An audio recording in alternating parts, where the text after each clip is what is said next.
네, 김시린 선생님 반갑습니다. 예, 반갑습니다. 독일에 오신 지가 언제셨죠? 저는 1966년에 라인마인 지역으로 왔었어요. 아, 프랑크푸르트 라인마인 정확하게 말하자면 프랑크푸르트 대학병원으로 취업이 돼서 왔었습니다. 베를린으로는 언제 오셨습니까?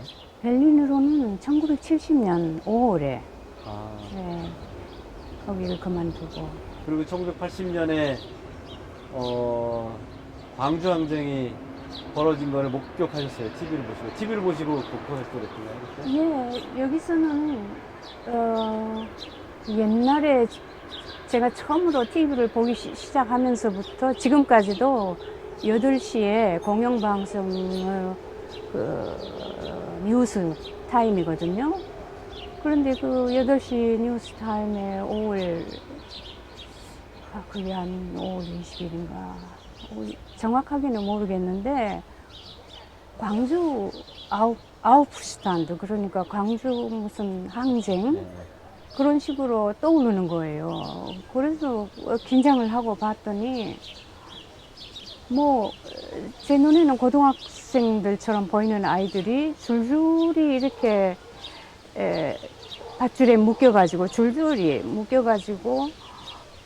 끌려가는 것이 보이더라고요. 그래서 정말 이게 무슨 일인가 깜짝 놀랐지요. 그게 이제 제가 본 첫 장면이었어요. 네.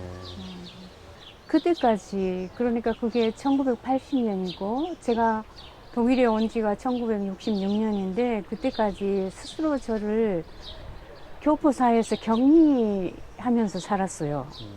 왜냐하면은 저희 집안에 가족사에 그런 6.25 때 돌아가신 분이 계셨어요. 그렇기 때문에 부모님들이 굉장히 걱정을 했어요.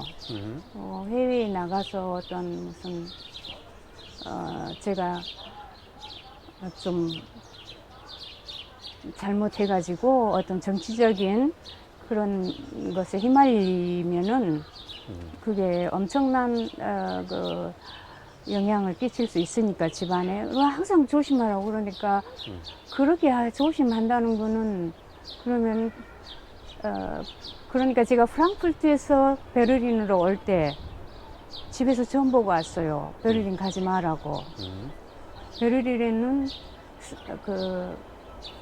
스파이들이 우글거리는 그런 도시라고 그러니까 네가 베를린에 가면은 큰일이다. 그러니까 베를린 가지 말고 한국으로 돌아와라.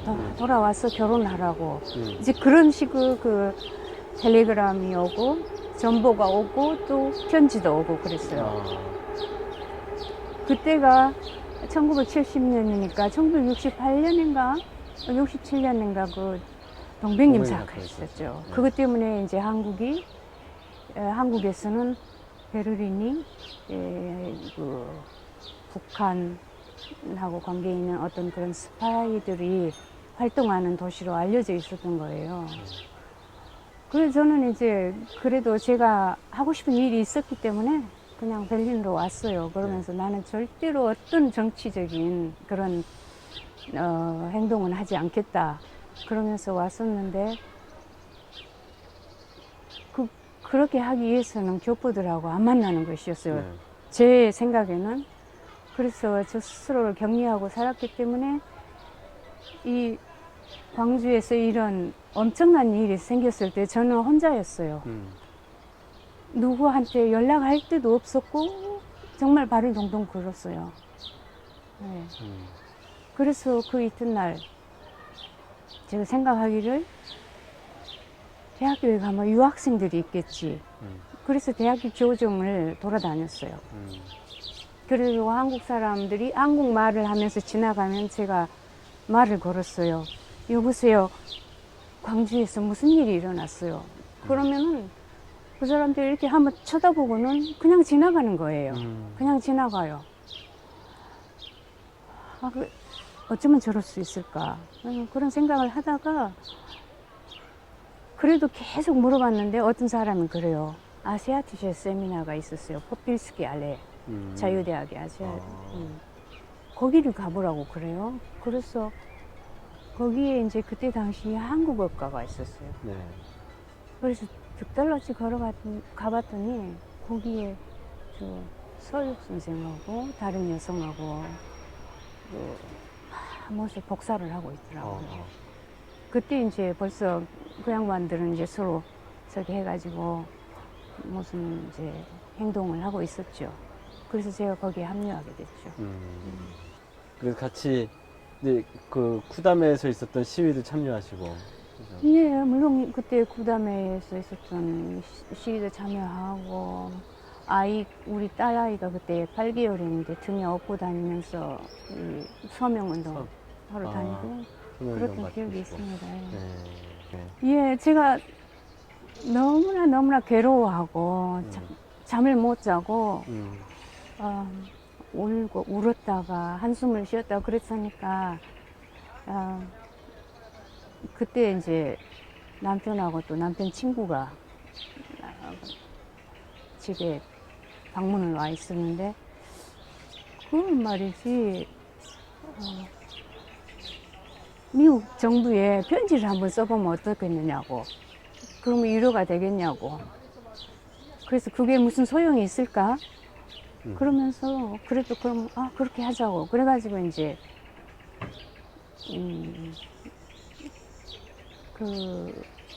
그런 내용으로 썼던 것 같아요. 당신들이 한국에 주둔하고 있는데 한국 군인들이 지금 광주에 가서 저런 엄청난 사고를 저지르고 있는데 가만히 있느냐고.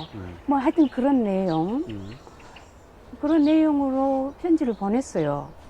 그런데 놀라운 것은 한 3개월 후에 답장이 왔어요. 그 내용은 뭐 자기들은 아무리 동맹국이라도 그 나라의 내정 간섭은 하지 않는다. 그런 식으로 아주 뭐 형식적인 대답이었지만은 답장이 온 거예요. 그래서 거기에 대해서도 또 놀랐어요. 무시하지 않고 그런 답장을 보냈다. 그렇지요. 그때까지 제가 그렇게 겁쟁이로 살았던 그런 것에 대해서 너무 부끄럽게 생각하고, 그렇게 해도 사실은 아무것도 바뀌지 않는다는 그런 것을 자각하게 됐죠. 그래서 이제 그때 당시 거기에서 만났던 두 여성이 제도 광국 여성 모임 회원들이었고, 그래서 자연스럽게 이제 제가 거기 가서 그런 한국에서 일어나고 있는 일, 특히 노동자들, 그때 당시에 노동 분쟁도 많았잖아요. 그런 일들이 함께 이렇게 적극적으로 활동을 하고, 또 다른 여성 문제들에 대해서도 좀 하고 그랬어요. 그렇지만은 제가 생각할 때 저는 그렇게 적극적으로 활동은 하지 않았던 것 같아요. 그래도 꾸준히 같이 해오신. 꾸준히 같이. 예. 예, 저는 뭐 누구나 많은 사람들이 그런 생각을 아니면 그런 감정을 갖게 될 것 같아요. 5월이 되면은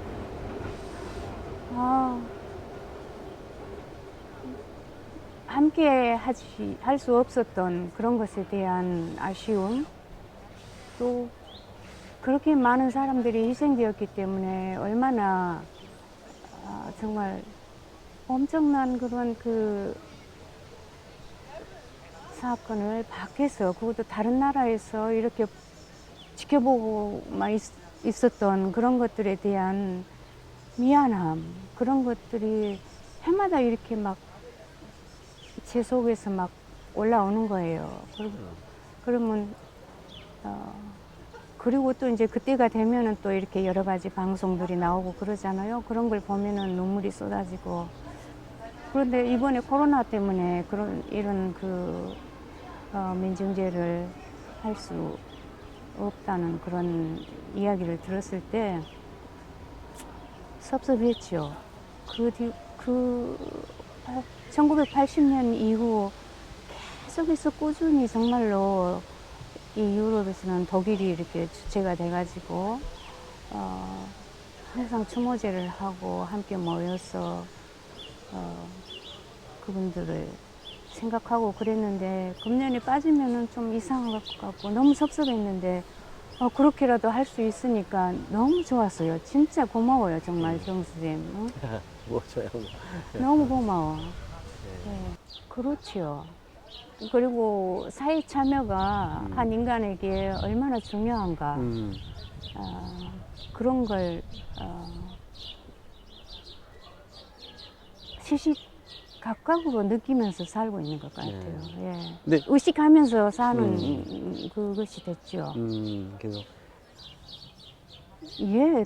왜냐하면 제가 여기서 이런 활동을 한다, 그리고 어쩐다 그런 말은 하지 않았어요. 가족들이 그런데 피해를 보거나 그러시지 않으셨고. 아니죠. 근데 이제 제가 1970년에 아니야 72년에 10년 만에 한국을 방문을 했어요.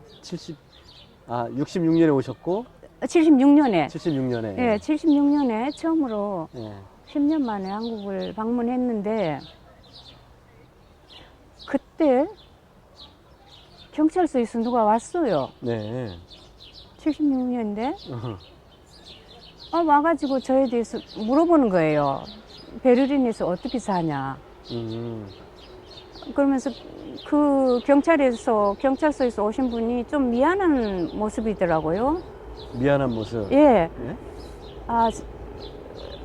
고향을 떠난 사람들이 오랜만에 이렇게 고향에 다시 오면은 가서 물어본 자기가 좀 문의하는 게 있는데 그게 자기 의무라고 그러면서 그렇게 물어봐요. 그래서 이제 그런 여러 가지 일들이 많잖아요. 무슨 해외 유학생 간첩 사건이니 네. 뭐 그런 거. 아마 그런 적인 것 때문에 저도 참 기분은 좋지 않았어요. 하지만 보통 이제 내가 어떻게 사는지 베를린에서 그런 거 얘기했더니 별 몇 마디 안 물어보고 그냥 갔어요. 미안하다고 하면서 갔습니다. 예. 그리고 그 사람이 왔다 가니까 우리 어머니는 뭐라고 말했지? 그러면서 정말로 조심하고 살라고 그러시죠. 그게 76년이었어요. 근데 80년에 이제 광주 불세가 일어났죠. 6월 항쟁이라든지 또 촛불, 그 촛불의 힘으로 대통령도 탄핵을 하게 되고 그렇게 어떤 그 민주주의의 시민의식을 성장시킬 수 있었던 저력이 어디에 있었을까 나름대로 좀 생각을 해봤어요. 근데 우리나라 교육열이에요. 제 생각에는 어떻게 해서든지 자식들을 가능한 한 많은 교육을 시키려고 하잖아요. 그래가지고 우리나라에는 대학들도 너무 많이 생기고 그렇죠? 그런데 그 대학들에서 그 대학을 가서 뭐 고등학교, 대학교 가면서 배운 게 헛것이 아니었다고 생각을 해요. 그렇게 교육열이 높고 무엇을 배우든지 배웠기 때문에 민주주의에 대해서도 의식이 이제 정말 많이 높아졌다. 그런 생각을 하게 돼요. 저는 한국의 가난한 시대에 취업차 독일에 나온 교민 1세대예요. 취업차 왔기 때문에 그랬는지 어쨌든 하여튼 뭐 제가 이렇게 대한민국 국민으로서 뭐 큰 자부심을 갖고 살았다고 말씀드릴 수는 없어요. 일자리를 찾아서 왔기 때문에. 그런데 지금 젊은이들 보면 정말 너무 좋고 그래서 계속 자부심을 가지고 정말 대한민국 국민으로서 지금 각국에서 그 코로나 방역에 대해서도 모두 모범이라고 칭찬을 했었잖아요. 그렇기 때문에 자부심을 가지고 항상 깨어있는, 그러니까 저 노무현 대통령 그 말씀이 너무 좋아요. 깨어있는 시민의 조직된 힘. 그런 것을 항상 염두에 두고 항상 그 정말 깨어서 모든 것을 바라보면서 항상 사회에 참여하는 그런 자세로 살아갔으면 좋겠어요. 네. 굉장히 중요한 말씀 주셨어요. 깨어있는 시민의 조직적인 힘. 네. 네. 너무나 좋은 말씀이에요. 네, 네. 굉장히 중요한 말씀입니다. 예. 감사합니다. 예. 감사합니다.